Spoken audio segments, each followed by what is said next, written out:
بسم اللہ الرحمن الرحیم، السلام علیکم ورحمۃ اللہ وبرکاتہ۔ آج ہم کچھ اسلامک کویشچنس کریں گے چیٹ جی پی ٹی کے 4.0 ورژن کے ساتھ۔ اس میں انفارمیشن جو ہے وہ 100% ایکوریٹ تو نہیں ہوتی، لیکن جس طرح سے ہم گوگل میں کسی چیز کو سرچ کرتے ہیں اس کے بعد بے شمار لنکس ہمارے سامنے اوپن ہو جاتے ہیں، تو ہمیں پھر ون بائی ون کر کے جو پیور انفارمیشن ہے وہ وہاں سے نکالنی پڑتی ہے۔ چیٹ جی پی ٹی میں یہ ہے کہ وہ انفارمیشن خود ہی آپ کے سامنے لا کر دکھا دیتا ہے۔ تو ابھی ہم اس پر اس کو سٹارٹ کرتے ہیں اور دیکھتے ہیں کہ کیا ہوتا ہے۔ انٹرنیٹ تو کنیکٹ ہے، yes. Hello chat G P T. Hello, how can I help you today? First of all I want to speak in Urdu. ٹھیک ہے، میں آپ سے اردو میں بات کروں گا۔ آپ کا دن کیسا گزر رہا ہے؟ جی، دن تو اچھا گزر رہا ہے۔ میں اس وقت ویڈیو ریکارڈ کر رہا ہوں اور کچھ اسلامک کویشچن جو ہیں وہ آپ کے ساتھ کرنے جا رہا ہوں، تو آپ تیار ہیں؟ جی بالکل، میں تیار ہوں۔ آپ اپنے اسلامی سوالات پوچھ سکتے ہیں۔ جی، سب سے پہلے تو یہ کہ قرآن مجید اللہ تعالیٰ کی کتاب ہے اور اس کے سچے ہونے کی 5 ایسی مثالیں دو کہ جس سے یہ ثابت کیا جا سکتا ہے کہ یہ واقعی اللہ تعالیٰ کی کتاب ہے، اللہ تعالیٰ کی نازل کردہ کتاب ہے، اور اس میں اس کے غلط ہونے میں جو ہے اس میں کوئی شک نہیں کہ یہ اللہ تعالیٰ کی ہی کتاب ہے۔ قرآن مجید کے اللہ تعالیٰ کی کتاب ہونے کے بارے میں 5 مثالیں یہ ہیں۔ پہلی، زبان اور ادب کی بلندی۔ قرآن مجید کی زبان اور اس کا ادبی معیار عربی زبان میں اپنی مثال آپ ہے۔ نزول قرآن کے وقت عرب کے لوگ فصاحت و بلاغت میں بہت ماہر تھے، لیکن وہ بھی قرآن جیسے کلام لانے سے قاصر رہے۔ دو، پیشین گوئیاں۔ قرآن میں کئی ایسی پیشین گوئیاں ہیں جو بعد میں سچ ثابت ہوئی، جیسے کہ رومیوں کی فارس پر فتح کا ذکر۔ تین، تاریخی حقائق۔ قرآن مجید میں کئی ایسی تاریخی معلومات موجود ہے جو اس وقت کے لوگوں کے لیے نامعلوم تھی، لیکن بعد میں تحقیق سے ثابت ہوئی۔ چار، سائنسی حقائق۔ قرآن میں بہت سے سائنسی حقائق بیان کیے گئے ہیں جو جدید سائنس کے مطابق درست ہے، جیسے کہ کائنات کی تخلیق، انسان کی پیدائش اور پہاڑوں کا کردار۔ پانچ، خود قرآن کا دعویٰ۔ قرآن مجید خود بھی اس بات کا دعویٰ کرتا ہے کہ یہ اللہ تعالیٰ کا کلام ہے اور انسانوں کو چیلنج کرتا ہے کہ وہ اس جیسا کلام لا کر دکھائے اگر وہ شک میں ہے۔ یہ تمام مثالیں اس بات کی گواہی دیتی ہیں قرآن مجید اللہ تعالیٰ کی نازل کردہ کتاب ہے۔ صحیح، جو آپ نے بتایا کہ قرآن مجید میں ایسی پیشن گوئیاں کی گئیں جس سے کہ یہ ثابت کیا جا سکتا ہے کہ یہ اللہ کی ہی کتاب ہے، ان پیشن گوئیوں میں اور کون کون سی ایسی پیشن گوئیاں تھیں؟ قرآن مجید میں کئی پیشین گوئیاں کی گئی ہیں، ان میں سے کچھ یہ ہے۔ پہلی، رومیوں کی فتح۔ سورت الروم میں اللہ تعالیٰ نے رومیوں کی فارس کے خلاف فتح کی پیشین گوئی کی جب وہ جنگ میں شکست کھا چکے تھے۔ کچھ ہی سالوں میں رومیوں نے فارس پر غلبہ پا لیا، جو اس وقت کے حالات کے لحاظ سے ناممکن لگتا تھا۔ دو، مکہ کی فتح۔ سورت الفتح میں مکہ کی فتح کی پیشین گوئی کی گئی تھی، جو کہ بعد میں عین اسی طرح پیش آئی جیسے قرآن میں ذکر ہے۔ تین، ابو لہب کا انجام۔ سورت المسد میں ابو لہب کے بارے میں پیشین گوئی کی گئی کہ وہ اور اس کی بیوی جہنم میں جائیں گے۔ ابو لہب نے اسلام قبول نہیں کیا اور اپنی موت تک اسلام کے خلاف رہا، جس سے قرآن کی پیشین گوئی سچ ثابت ہوئی۔ چوتھی، فرعون کی لاش۔ قرآن میں ذکر ہے کہ فرعون کی لاش کو عبرت کے لیے محفوظ رکھا جائے گا۔ 1898 میں فرعون مرنے پتاہ کی ممی دریافت ہوئی جو آج بھی میوزیم میں موجود ہے۔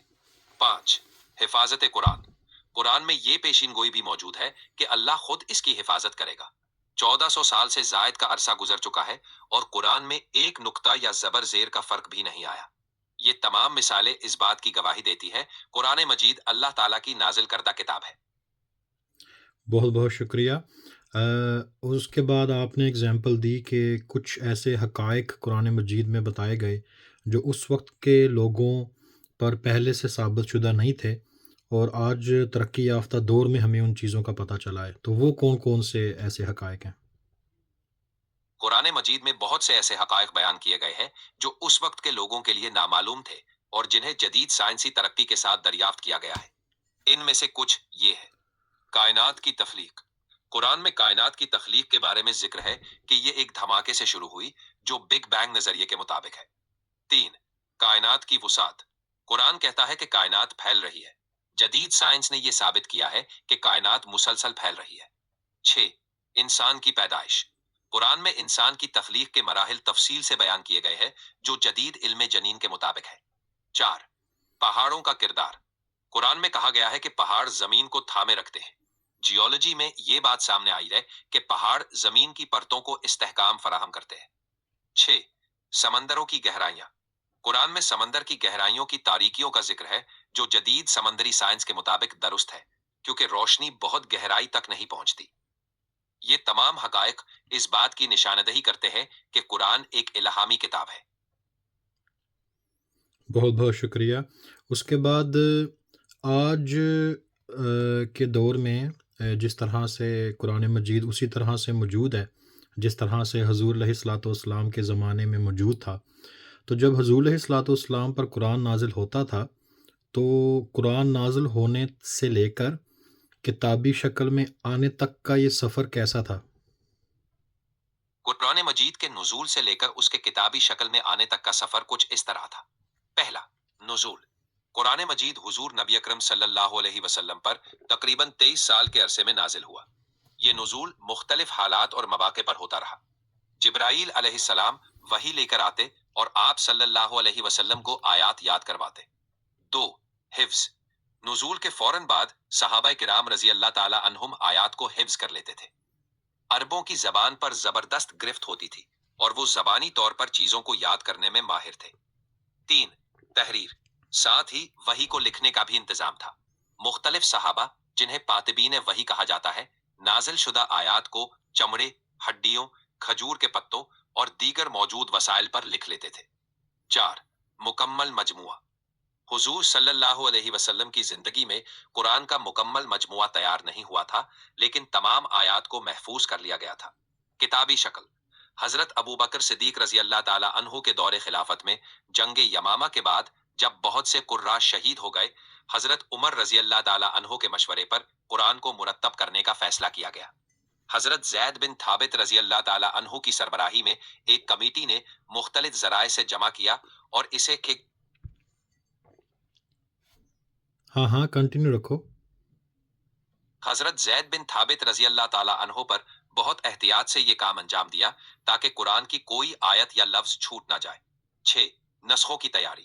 حضرت عثمان رضی اللہ تعالی عنہ کے دور خلافت میں قرآن کے مختلف لہجوں میں پڑھنے پر اختلافات پیدا ہونے لگے۔ اس مسئلے کو حل کرنے کے لیے حضرت ابو بکر کی روایات کو زید کے پاس جمع کروانے کا فیصلہ کیا گیا۔ وہی نسخے ڈفرنٹ علاقوں میں بھیجے گئے، وہی نسخے درست قرار دیے گئے اور دیگر تمام نسخوں کو تلف کر دیا گیا۔ 7. حفاظت۔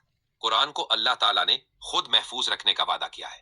اس کی آیات کو مسلمانوں نے نسل در نسل زبانی یاد رکھا ہے اور قرآن کی کتابت بھی ہمیشہ مستند طریقے سے کی گئی ہے۔ یوں قرآن مجید آج بھی ویسا ہی ہے جیسا کہ حضور صلی اللہ علیہ وسلم کے زمانے میں تھا۔ صحیح۔ دنیا میں کیا کوئی ایسی کتاب بھی ہے جو قرآن مجید سے بھی زیادہ پڑھی جاتی ہو؟ قرآن مجید دنیا میں سب سے زیادہ پڑھی اور حفظ کی جانے والی کتابوں میں سے ایک ہے۔ تاہم یہ کہنا مشکل ہے کہ کوئی کتاب قرآن سے زیادہ پڑھی جاتی ہو کیونکہ اس کی مقبولیت اور اہمیت دنیا بھر کے مسلمانوں کے لیے بہت زیادہ ہے۔ لیکن اگر ہم عمومی طور پر کتابوں کی بات کریں تو انجیل مقدس بائبل بھی دنیا کی سب سے زیادہ پڑھی جانے والی اور شائع ہونے والی کتابوں میں شامل ہے۔ کرسچن مذہب کے پیروکاروں کے لیے بائبل کی بہت اہمیت ہے اور اسے بھی بہت سے زبانوں میں ترجمہ کر کے شائع کیا گیا ہے۔ کیا دونوں انجیل بھی آج کیا کرسچنز کی بائبل آج اسی طرح موجود ہے جس طرح حضرت عیسیٰ پر نازل ہوئی یا اس میں آج تک رد و بدل کیا جا رہا ہے؟ انجیل یا بائبل کا نیا عہد نامہ حضرت عیسیٰ علیہ السلام پر نازل ہونے والی اصل وحی کی صورت میں آج موجود نہیں ہے جیسا کہ قرآن مجید اپنی اصل حالت میں محفوظ ہے۔ بائبل کے نئے عہد نامے میں حضرت عیسیٰ علیہ السلام کی تعلیمات اور ان کی زندگی کے واقعات کو شامل کیا گیا ہے، لیکن یہ اصل انجیل نہیں ہے جو حضرت عیسیٰ پر نازل ہوئی تھی۔ بائبل کی کئی کتابوں کے مختلف نسخے موجود ہیں اور ان میں وقت کے ساتھ ساتھ تحریری تبدیلیاں اور ترامیم کی گئی ہیں۔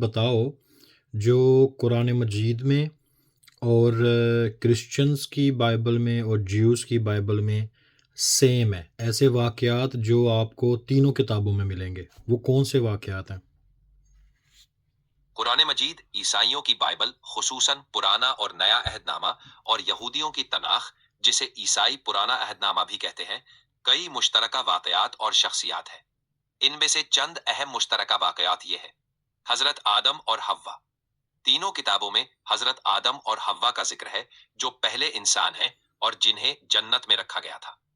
حضرت نوح کا قصہ، تینوں کتابوں میں حضرت نوح اور طوفان نوح کا ذکر ہے جہاں حضرت نوح کو ایک عظیم کشتی بنانے کا حکم دیا گیا تاکہ وہ اپنے پیروکاروں کو بچا سکیں۔